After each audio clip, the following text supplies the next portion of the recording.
हरे कृष्ण। जितेबाला आम घर को आणुचंती वाशिंग मशीन टीवी फ्रिज तार गोटे मानुआल मिलूँ से मानुआल टाक पढ़ी सारा पर आम टीवी फ्रिज कि अन्य इलेक्ट्रिक जिनस को चलैबार सुविधा हो। ठीक सेहीपरि मनुष्य जीवन मानुआल होती श्रीमद् भगवत गीता। श्रीमद् भगवत गीता को अध्ययन करी निज जीवन में किछि लगेले मनुष्य जीवन में शांति आसे। भगवान भगवत गीता कहते जो माने जीवन में भगवत गीता को लगौना से भितर कामना क्रोध अहंकार जात हो।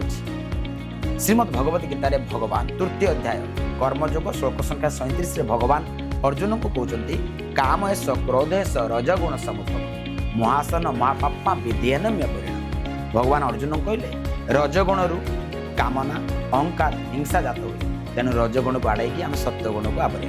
हरे कृष्ण।